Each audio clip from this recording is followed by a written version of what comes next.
Welcome to Mastering Life's Adventures, an educational podcast about tapping into your true self, the soul, your soul, the substance of your life, to discover what life's ups and downs are really about, and how to have a greater sense of purpose, peace, joy, and fulfillment. I am Dr. Judith Holder, your host, coach, psychologist, fellow seeker who enjoys diving into the connections between spirituality, psychology, wellness, and your everyday life's adventures. All preparing and polishing you like the facets of a magnificent diamond to be your best self. If you're craving more from your life, you are in the right place. Come, let's journey together and transforming what you know into who you really are. Mastering Life's Adventures begins now. Hi, I'm back with a special guest, Mark Hicks, and he's going to share with us around what makes love so difficult. And as you know, when I talk about how we go through life and mastering life's adventures, we can be on the skateboard. And that means we can skate and look and observe things as we're moving by. With that, it's not going too fast, but it's going enough that we're moving by. But then there's this other element that we need to float sometimes in situations we find ourselves in. Just float, see what happens, see where the currents are moving you, be aware. And there are other times, you know what? We need to be like a springboard or like a trampoline. We need to bounce and see the higher issues that are going on. And when we bounce up, we can see a greater view, and that's really helpful. And so with this concept that we're going to be talking about today about love and what makes it so difficult, we're going to see where this leads us in your understanding as listeners and listening to this. Does it resonate within you as you're hearing this? Because love is very complex and yet simple. So, Mark, why don't you introduce yourself? Yes, thank you very much. I am Mark Hicks. I am an author, a speaker, a relationship specialist. I gave myself that particular title when I wrote the book, Learning Love, Building a Life That Matters and Healthy Relationships That Last. And that really comes from a lot of places in my life. I have a master's degree in mental health counseling, so I come from a counseling background. I also come from a theological background, have advanced degrees in theology and divinity ministry, and have served in church and mission work and nonprofits. And also my own personal experience, because when you ask the question, why is love so hard? Why is it so difficult? I think when I was very young, growing up, I wouldn't have said it was, because I was lucky. Came from a pretty healthy family. Wasn't perfect, of course, no one is, but I was very fortunate to come from a healthy family. But early in my life, I ended up in a first marriage that was horribly toxic and ended in a painful divorce. And so I learned the hard way that love can be very difficult. There's a lot to learn along the way. And so all of this has sort of culminated into my life now, talking about, reading about, writing about, and speaking about the topic of love. And one of the things we want to do, I'm going to go back a little bit, but because Mark, you said something very powerful, and that was, hey, when I was growing up, I had a great life when I was growing up, in my formative years. What made that great? And was even love a subject coming up during that time, or it just was something that was just there? It was just something in my family that was just known. I've always felt as a child I was supported, I was cared for, I was loved. I never had reason to question that. My parents were They're just great people. My dad has passed on now. My mom's still around. We're very close. And I always felt as if I was protected, loved, cared for child. Never questioned that. My parents had a good marriage. Again, no marriage is perfect, but they had a great marriage and truly loved each other. Were high school sweethearts when they were growing up. And so it really was an image of a family, small town America, raised in East Tennessee. You can probably hear that in my accent. And really just witness that small town family life that is so picturesque in a lot of ways. And so, again, if nothing's perfect, I knew that there were difficulties along the way. And so I don't want to paint an image of perfection, but I was very fortunate. I know how fortunate I was to be raised in that family. there can be this idea growing up then that love is just easy, that love, it just happens, that it's not something you have to learn or work at or develop. It just comes natural. And over time, I learned that it's much more complicated than that. Yeah, it's as if there are certain assumptions that are embedded in our living. And in those assumptions, it moves us into saying, this should kind of go the way my parents' marriage Yeah. has gone, for basically. And then you said at an early age you were married. Tell us more about that. Yeah, I got married when in my early 20s. Very naive about the world, didn't know everything I know now, certainly about relationships, and just sort of assumed that everything would go okay with that. About a year into that marriage, I was in a desperate situation, really just not knowing what to do. Because for me, in the way I was raised growing up in a religious household, and I've seen my parents where divorce was never really a consideration, divorce wasn't an option. When I started realizing I was in this just horrific situation, this toxic situation, I really was at a point of just praying for death. I won't say I was suicidal, because I did not want to actually do that to myself, but it was a situation that, hey, if it happened, my last thought would be, thank goodness. And that's a sad place to be. That's a horrible place to be. And I lived there for many years because I, in some measure of ego, or a large measure of ego, if I'm being honest, just believed I would fix it, that I was smart enough, strong enough, tenacious enough, anything enough to fix that very toxic marriage, until 13 years later, I realized this just can't be. You're saying something important, and that is when we get, and this is what is important to the soul will get into different types of experiences. Some of it doesn't like, and some of it is elating, to Yeah. the soul. But what the soul is wanting is to say, okay, how am I doing my best? How am I learning, from the experience? And what is the themes that keep on coming up for me? Yeah. Because what we don't have control over is the other person. So, Right. and that's the challenge, because we would like to take this person and say, just do this. Things would Exactly. be better. We Yeah. just do this. And the person's kind of not hearing, not wanting to hear, not feeling if they want to engage because of their own past issues that were going on for them. So it moves us into what you were talking about, being stuck. But the soul says, don't be stuck. Be Right. aware. Don't be stuck.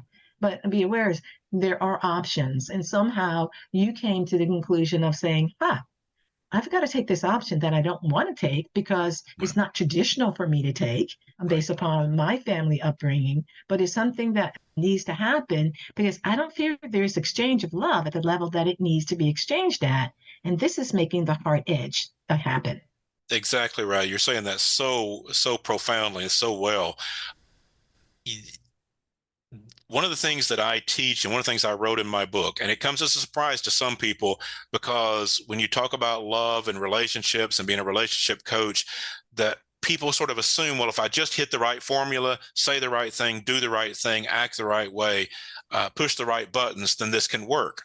And one of the things that I write in my book, some relationships have to end. The reality of relationships, the practical side of relationships that we don't always want to talk about, because everyone wants to talk about the beautiful emotions of relationships, and that is certainly part of it. But the practical reality is some relationships have to end.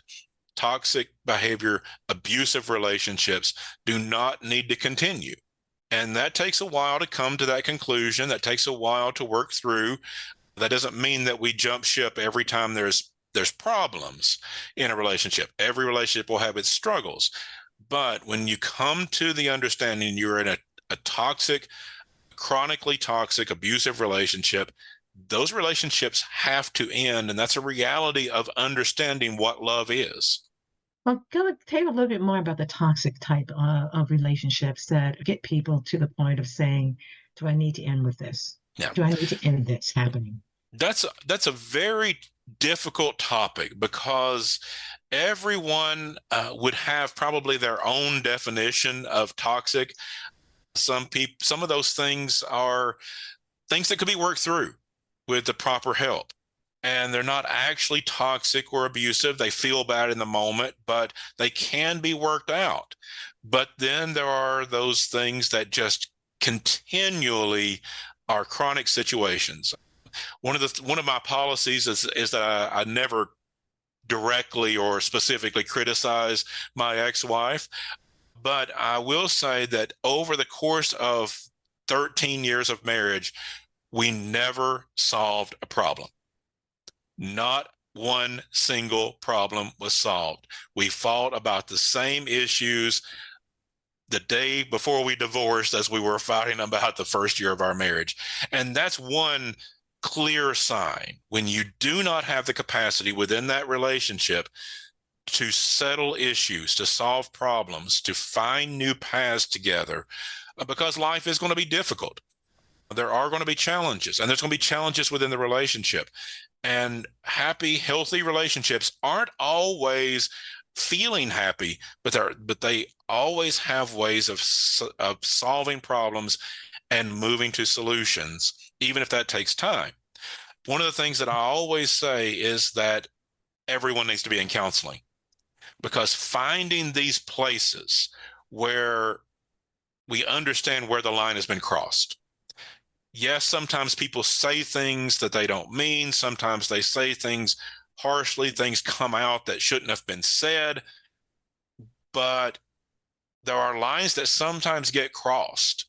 And finding that place of, was this a bad scene that we can work through in our relationship, or was this a line that cannot be crossed in this relationship? And that has to be worked out within each person. Everyone needs to know where their lines are. One of the very difficult ones is if there's been affairs that have taken place within a marriage, for example. There are people that work through that and can go on to a happy, healthy relationship. That takes a lot of work. It takes a lot of introspection on each person and the relationship itself, but it can happen. For others, that's a deal breaker from the outset. That doesn't even need to be discussed. And so there's no one script for this is the line. And that's why everybody needs to be in a therapeutic situation to have help to find where that is. I think some of the things you're talking about is very powerful. And I want to talk about it from two levels. One level is at the soul, which I always like to talk about, is my listeners, seekers know. But the other level is that there's certain things that do cross the line, like abuse, Yeah. Physical abuse, Yeah. sexual abuse, Absolutely. even some severities of emotional abuse that is going on, as you said, in a chronic way, that you have to begin to think about, is this going to be the right relationship? And the other piece of this, too, is that some people in relationships believe that they can somehow change the other person, that they're going to change them. And if they only do this, then life will be so much better. But you have no control over the people. The only people that you have control over is oneself and your inner nature. And so that brings up the subject of the soul, because the soul is saying what the soul ultimately wants in relationships and in life is harmony. And harmony is a quality of love. It also wants kindness, which is a quality of love. It also wants appreciation, that the things that I do, you're acknowledging, you can see them and you acknowledge that, and I can acknowledge those things in you as well. That's a quality of love. So when we have things that are moving us on the high road to love, but on things that get in our way, that moves us back down the mountain to kind of ill will or disappointment or challenges, it's nothing a matter with a challenge. What the issue is how you react and how you deal with the challenge, and to try to work things through. But if one partner is not willing to do that, then you're in an interesting situation that you have to really go within, ask your own soul, your I am presence, your God self, your creator, what is the right direction for me to move in this situation? What are the lessons you're trying to teach me or show me in this situation? And am I learning them? so that if I decide to move on to another relationship, I'm not just dragging that same stuff into the next relationship, but I'm working to be renewed, to be a different person, to be my best self. What do you think about that? Oh, absolutely. It's so true. And I would respond in two ways. One, I would go back to emphasizing the way that we work through those thoughts and that introspection is to really get help. And one of the things that I think we miss so often is that we go to a doctor if we have a physical ailment. We go to a dentist for our teeth. We go to a mechanic when we have car issues. There are so many people in our life that we go to for help. We call a plumber if our sink is not working properly. And yet, for some of the deepest, most profound, most difficult work we do and the most difficult decisions we have to make, we think we should do that alone. And that just makes no sense. There are professionals out there that can help us work through that introspection, that can help us not tell us what to do. No counselor is ever going to tell you what to do, but to help us work through that introspection you're speaking about and find that place in our soul. Counselors won't point you to it, but there are guidelines, there are ways to bring that about in the counseling situation that everyone needs to find. And when we come to that place that we realize that this cannot work, we do have to do exactly what you said, understand that we do not control other people, that there are no amounts of buttons we can push or things we can do, that there are things that are out of our control, and that's okay. We all deserve to have relationships that building up of who we are, that do feed our soul, that make life what life needs to be for us. And when the relationships end, and some need to end, there needs to be that continue of introspection, because no matter how much you can point the finger to your partner, even if you can legitimately say it was mostly their fault, 90% their fault, 99% their fault, that 1% is still important of understanding, where did I make a misstep? Where could I have done better? Where did I contribute to the problems in the relationship? No one can point to their partner and say it was 100% their fault. We all get into those emotional states. We all make mistakes along the way.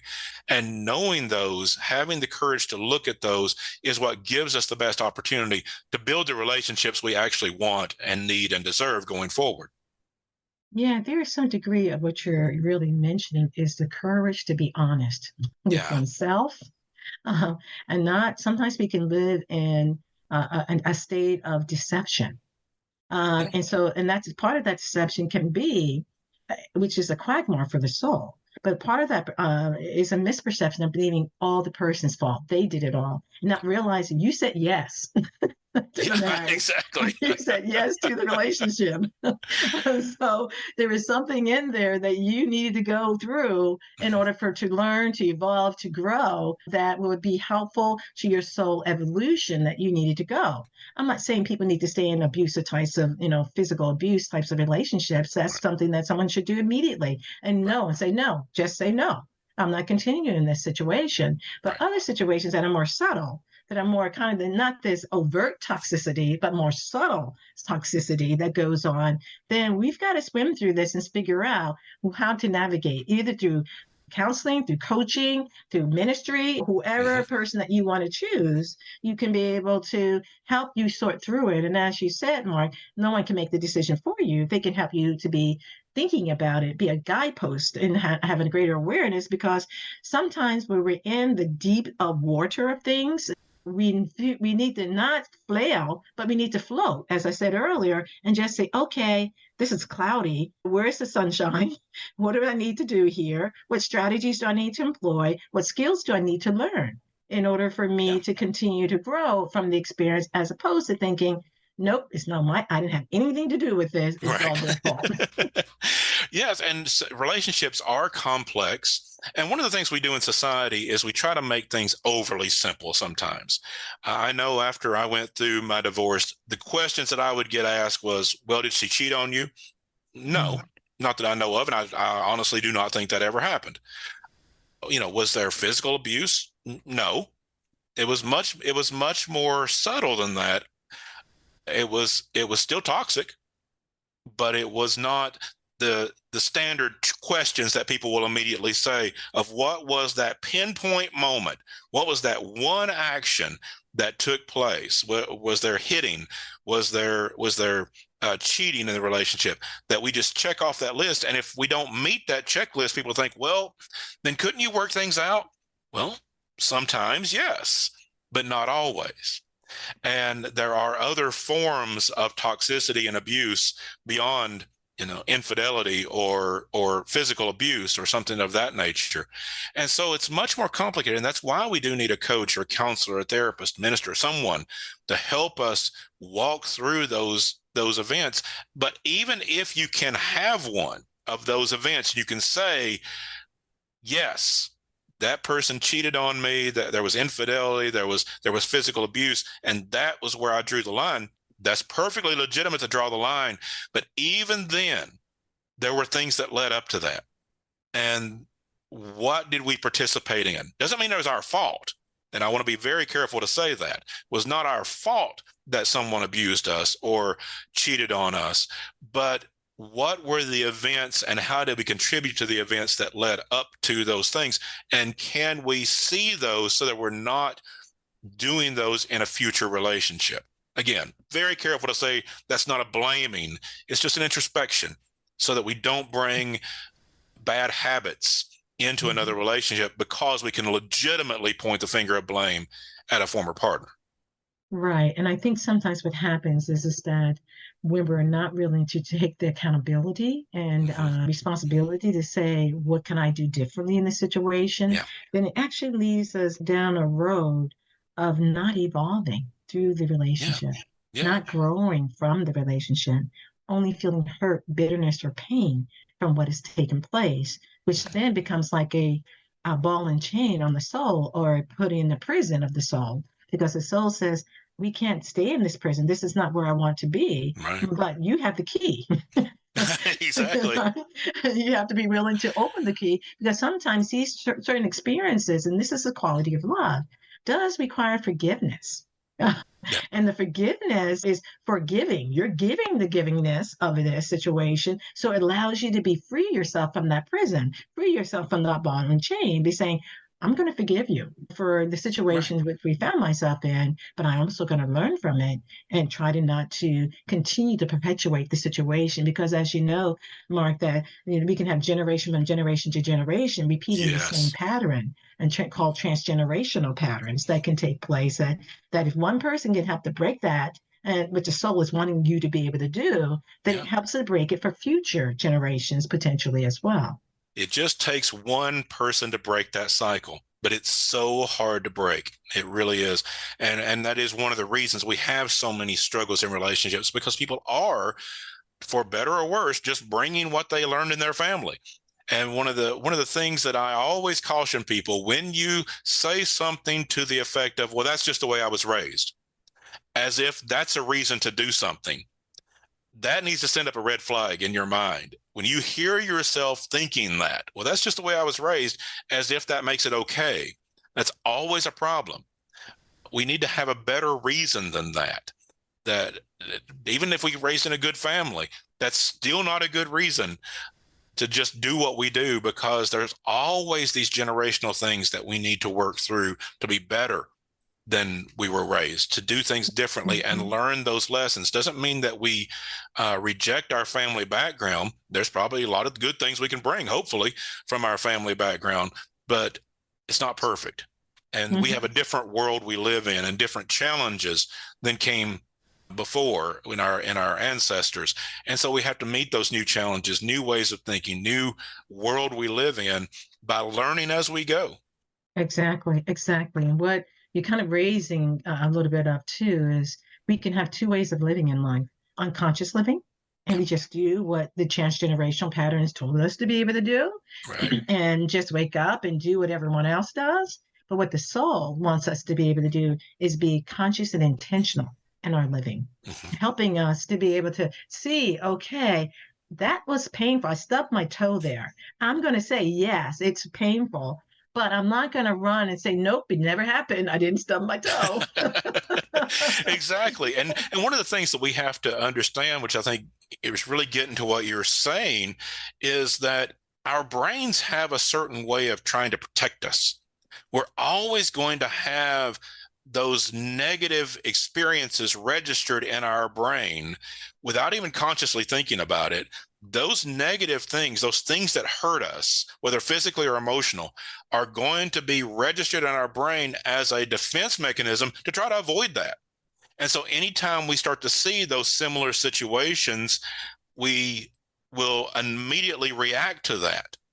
And that can be helpful in many situations. If we've been physically harmed in some way because we walked down a dark alley at night and we were harmed, our brain's going to register that, and we're going to, maybe we shouldn't walk down a dark alley at night next time. Maybe we should take more precautions on that because that hurt.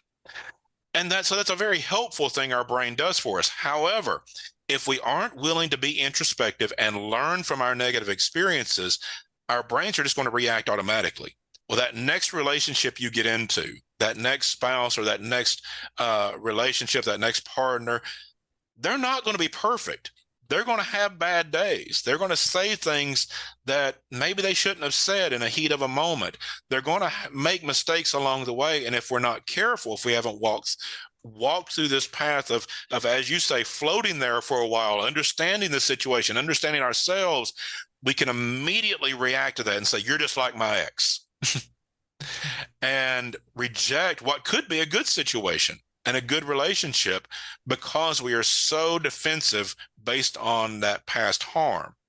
And so, yes, we need to allow our brains to register that negative, but we need to have a higher way of thinking, a soulful way of thinking where we get beyond just our base instincts to understand, yes, that hurt, so I want to avoid that situation, but let's not project that onto everyone else along the way, because so often it's difficult to have loving relationships at all once we've been hurt, because our instinct is to put up our walls, our barriers, our emotional distance from people, and just assume everyone's there to hurt us. And that's not true.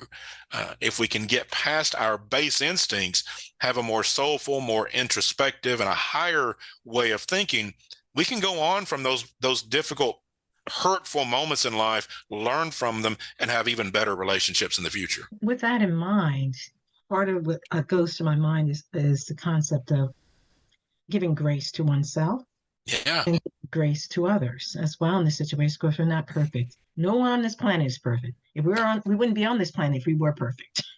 So, exactly. and with that is, how does a person begin to switch their thinking to learn from the experiences they've gone through? Because most people, when they experience pain, they want to avoid it, want to push it aside, don't want to really look at it or delve into it in any way, and will tend to just say, it was a bad situation. That's it. But they really didn't dive into looking to say, okay, I experienced this bad situation. I don't like it. But in order for it not to go into a subconscious level within my being, I need to actually handle it and deal with it. How can people do that? The first component of love that I write about in my book, I write about 5 components of love. And the first one is grief. And that does surprise a lot of people because they think you're talking about grief in a discussion of love. It is a foundational element of love. If we are going to love, we have to know how to grieve, because no one gets through this life without scars. Not everyone goes through a divorce. Not everyone goes through an abusive childhood. So a lot of people do, but not everyone goes through the same difficulties. But no one gets through life without scars. Everyone gets hurt along the way. And our natural base instinct will be to put up our barriers, our walls, as I said, push everybody out of our life, keep our distance, and to make sure that we are not hurt again when we go through that. And one of the things that grief does for us is it heals. Grief is a healer. It's not fun, but it is a healer. And it teaches us how to stay engaged and how to stay connected in loving relationships despite the pain of life. And one of the things how I illustrate that is to say that some things are so painful, they leave a hole in our heart. But you can live a really good life with a hole in your heart. And that's what grief teaches us to do. It doesn't do away with the past. It doesn't eliminate what happened, and it doesn't even fully heal the scars and the pain of life, but it teaches us how to have a good life anyway. That you can live a good life with a hole in your heart. Yeah, please. Because that's a good point, because grief is such a component that people want to not do. Yeah. Yeah. Because it is painful, and it is a process, and people don't like processes. Just get me there, type of thing. And so that's one thought that came to my mind. The other one is about the hole in the heart. And I think the ways in which we heal that hole is by soul, and asking the soul, what do we need to do here to heal this situation, and be in listening grace, listening to what those things are, or asking for your mighty I am presence, or your creator, or whatever the higher source you want to say. Heal my heart, Lord. Heal my heart of these situations that are burdensome for me right now. Lift me up. Give me something to read, or something to see, or a contact with a counselor, as you mentioned earlier, or a coach, or whatever it may be. Help me to begin to heal this so I can move it, not because things that are not healed, where they go is at the subconscious level. Yeah. And they house themselves there. So we can have a house of stuff that we don't even know in our basement that is taking place. Absolutely. That we need to be able to learn how to untangle and be able to say that this is an experience. It's not the total of who I am. The total of who I am, God loves me. How do I tie that love that God loves me into this human experience that I had in front of me and I had to deal with, that has made me feel, deflated in some ways? This is where is a good point to talk a little bit about, because I think it's hard for people to go through the grieving process. What you're saying, and I do agree that they need to, but what about this other component that I've been talking about here? Maybe just kind of asking your higher self, your inner self. It's for guidance and direction to help you in the process of healing, and to accelerate sometimes. Sometimes people get into being sorrowful all the time. For decades, something that went on that they felt they did, or they felt the other person did. And it's like, how do we let the past be the past and use it as a stepping stone to who we want to be, and the greater sense of your soul self in evolution? I worked with a lady. I was a counselor at a hospital at one point, and a lady came into our program who was in her early 70s, and she was bitter. She was angry. She was horribly depressed. And that had been going on for years. She had been married. She'd had children, but she'd always had a tumultuous relationship with her husband and with her children. She never had close friends. She was always bitter towards everyone in life. Long story short, as we explored that, it all went back to a falling out she had with her sister 50 years prior, when she was in her early 20s. She had been best friends with her sister growing up. They had been enormously close. They had a huge falling out, had never spoken again. And she had registered this thought: if my sister will betray me, I can't trust anyone. And so she had, instead of grieving that loss, she had allowed it to make her bitter. And you just think about, if she had actually grieved the loss of her sister, maybe that relationship had to end. Maybe that was a line that, whatever her sister did, may have crossed a line that could not continue in a relationship.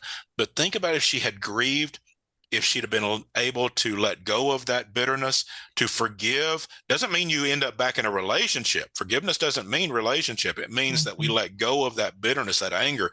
If she'd explored that higher self, what a different life she could have had, rather than letting that one event dictate all of her other relationships. And that is why grief is so important, of coming to a place of healing when we have been hurt, so that we don't tarnish all the other relationships in our life. And something else that I think you have hit on a couple of times as you've spoken is something I also write about in the book. One of the components of love is to accept. And that means accepting others for their faults, in spite of their faults, but most of all, accepting ourselves. We cannot love other people unless we love ourselves. That is the measure by which we can love other people. Brene Brown's done some tremendous research and writing on this. I always credit her because she's one of the primary ones talking about this. You cannot love other people more than you love yourself. It's impossible. And the reason is love is not a commodity like money.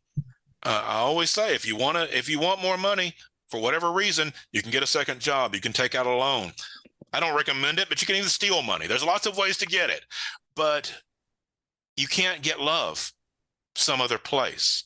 It only grows organically within yourself, with the relationship with yourself and God, of finding that organic nature of love that grows so that you can give love away. And going through that healing process of grief is what also brings us to a place of understanding we are worthy of love and we love ourselves enough to love others. Yeah, I very nicely stated, because I think what happens is with some of the life experiences from childhood to adulthood, what happens for people is they feel unworthy. Yeah. Because of the bruises of life and the broken bones of life that that have not been mended all the way. Yeah. And so there's various reasons that might happen. And I think sometimes people think love is more of a commodity, that all I need to do is kind of take out the instant potato mix and just put it into some water and I get potatoes, mashed potatoes, right? Right. And so it's not necessarily saying that they're misled. It's just the way our society has led us, in looking at this. And it's more of a quality, as you were talking there, that the bitterness or the depression or the hurt or the resentment that this person had because of the situation, not in their marriage, but it was from another relationship outside their marriage, which was their sister, that tainted their entire worldview and how they were going to live life. Now more from a protective lens because of betrayal. And what the soul says is, you need to learn how to trust. You need to learn to trust yourself, and be aware of the fact that your gut reactions and your experiences, test them out and see if they're accurate or not for yourself. Because if you don't trust yourself and trust who you are and how you're showing up, how are you going to love? Because one of the fundamental basic stones of evolution and development is that we trust ourselves and we trust others in the relationship. And then there's discernment. And the discernment is the quality of the soul, of the Christ, that says, now because I trust the inner voice that's telling me I may need to do this a little bit differently here. That what this person is showing me is not accurate enough for me to feel as if I can go with that. Instead, I'm going to ask more questions, or I'm going to find ways in which we do things more actively together to see if things pan out the way that my intuition is telling me. Because part of the soul is the intuition. And sometimes people don't trust their intuition. And they have to learn how to trust their intuition, because the soul is saying, I'm trying to guide you here. But if you never listen to me, then I can't give you direction or help or assistance. Yeah, so many people don't even know how to listen to themselves on that level, to do that introspection, to hear from God, hear from their own soul experience, because they're taking their cues from everyone else, taking their cues from what everyone else thinks and what people say, and from social media and what we are supposed to do. And I put that in quotation marks. That's all. Anytime we get into the supposed tos, we're usually into a problem, because who made that rule? And I think that's an important question to always ask when we say, well, we're supposed to do this. Who said? Where did this rule come from? If we can identify that and it's a legitimate source, okay. But so many times we're following rules, we don't know why they were even set or who said it. It's just the way it was.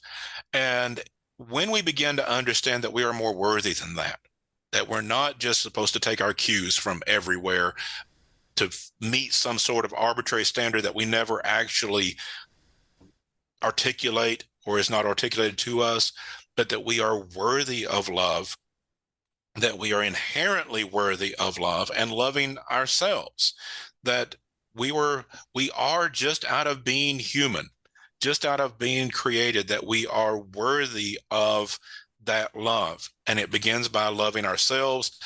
And so many times when we do get hurt along the way, when we start building those walls without understanding it, rather than being walls of protection, we're actually building our own prison. We are hindering our own life, creating a life for ourselves that we never wanted and never intended to have and didn't deserve. We always deserve to love ourselves, love others, have those connections despite the problems of life and the hurts of life. And that's where grief and acceptance lead us into getting out of that prison and staying connected. Yeah, with that being said, the thought came to my mind is it that those two elements that we're talking about, and we maybe talk about the other components of this in our next segment, is really challenging. Acceptance is a very challenging thing when we live in a society that shows you everything you should not accept. You need more of this, you need more of that. You can't accept yourself because you're not perfect, you're not this, you're not that, and whatever. So people get confused and not knowing that at a soul level, the soul has come from God and the soul will go back to God.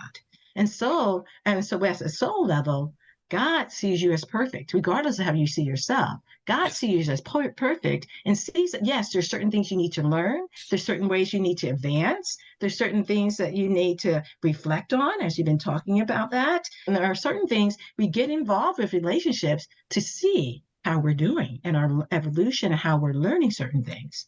And so we don't look at it as, wow, that was terrible. I'm never going to do that again or whatever. Well, maybe some of that you shouldn't do again. I might be right.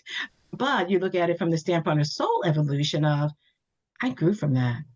I learned more about myself than I would have known otherwise. I know now that I moved from that state of feeling maybe more naive. Now I'm actively aware that this type of component or this type of situation or this type of person even don't need to have in my life. And that's Right. okay. We have the right to make choices. And that's what God gives us on this planet is free will to make choices and to Right. learn from those choices as well.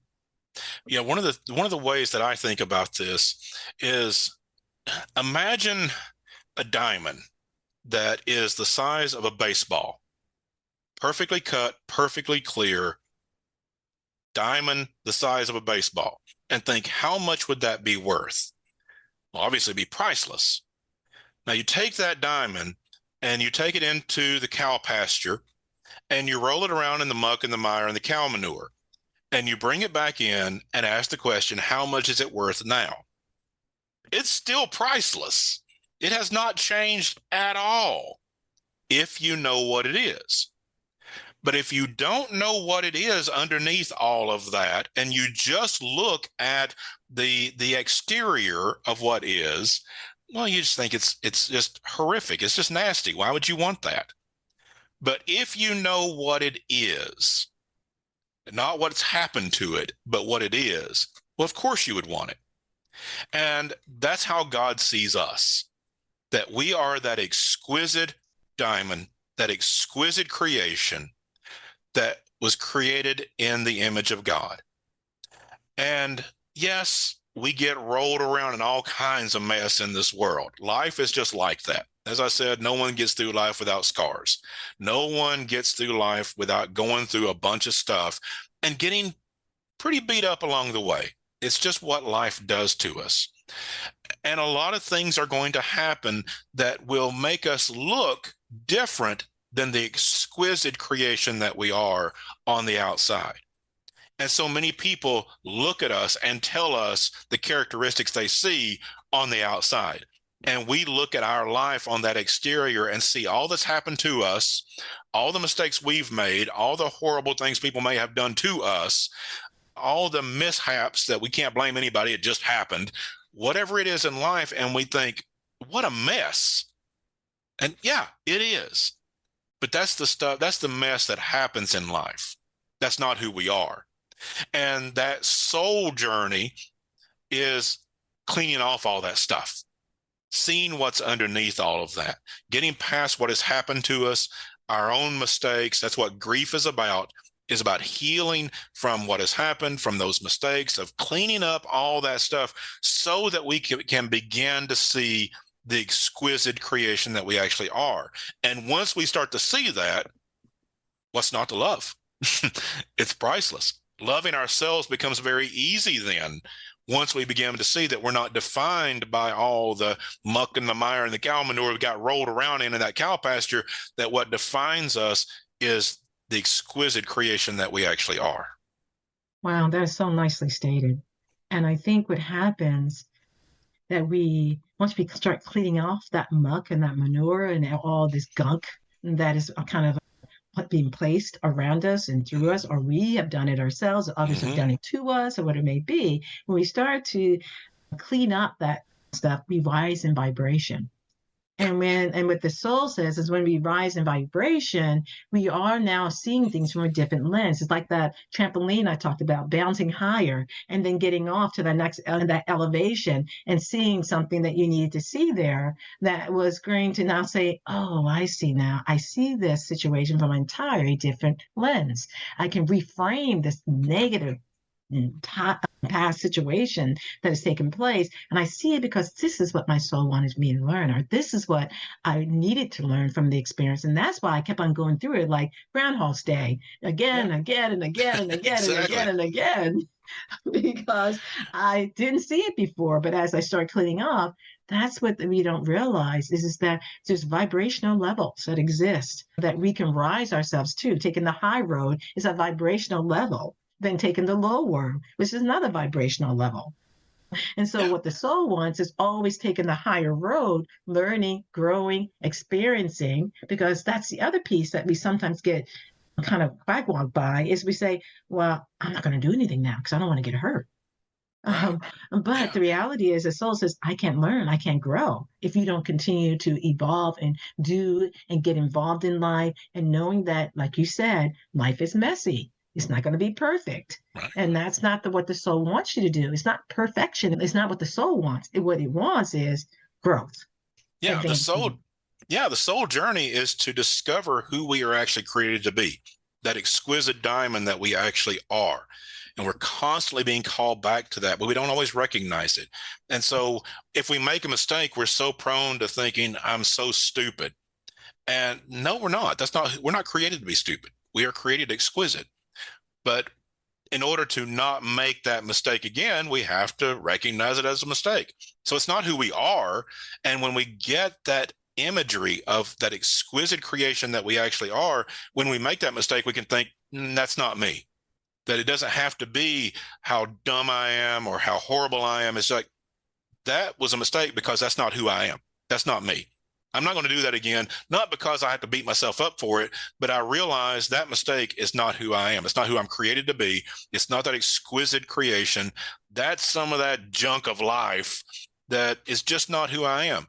And so it's a lot different to learn from mistake when we can say, that's not who I am. That's not who I'm created to be. That's not the exquisite person that I know myself to be. So I can move on from that rather than, what kind of idiot am I to do such a dumb, horrible thing? And I must be terrible for doing such a thing.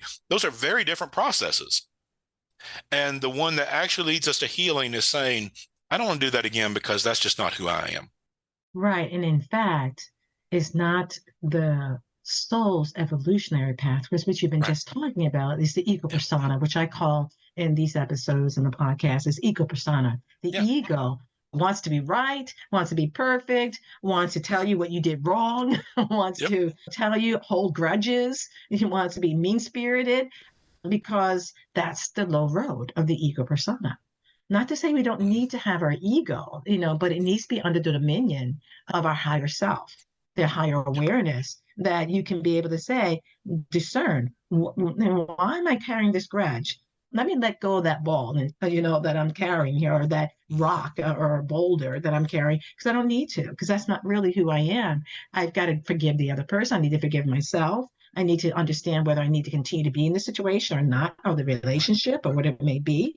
But what I ultimately want to do is, like you're saying, which is very nice, is that this is not These experiences are for lessons to learn. They're not the core of who I am. And what Yeah. I'm trying to always anchor in is the core of the totalness and the completeness and the awesomeness of who I really am. And how do I do that on a continuous basis and not stop, start, like in a car? It's like you're putting the brake on Right. every time, you know, and looking in the rear view mirror about Yeah. what happened as opposed to who I want to be here and now and moving forward. Yeah, and we can extend that to other people as well in those relationships. If somebody harms us, rather than thinking, what did I do to deserve this? I must be a terrible person. If my mother rejected me, if my father was abusive, if my sister betrayed me, if my spouse cheated on me, I must not be worthy. Rather than saying, that's not who I am. I'm not going to be treated that way. Not because I have to hate that person or be bitter towards that person, but I am worthy of better than that. It is not who I am to be in a relationship where I am treated this way. So we don't have to condemn that person or hate that person or be bitter. It's just we understand who we are. And so it's we can extend grace to them in the sense of, you get to be who you are. I can't change you, but who you are acting like is not who I am. That's not who I'm going to have in my life, because my soul is on a journey to understand how I am created, that exquisite nature of my own creation. I love myself enough to know I don't need that in my life, that I don't deserve that in my life. And I can still extend that grace and forgiveness, but not allow that behavior to be in my life. Yes, yes, exactly.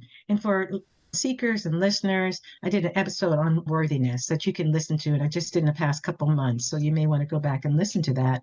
But one of the things that I like what you're saying, and I like to kind of think of your final thoughts when it comes to what makes love so difficult.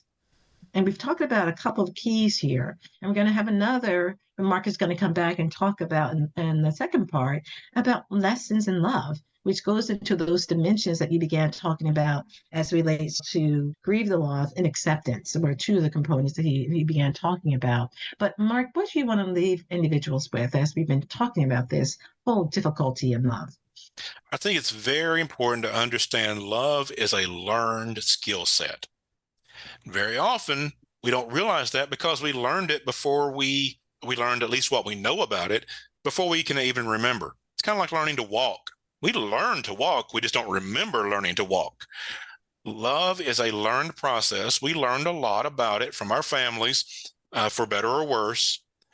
But even if we didn't learn a lot about love, if we came from an abusive background or a toxic background, dysfunctional family growing up, love can be learned.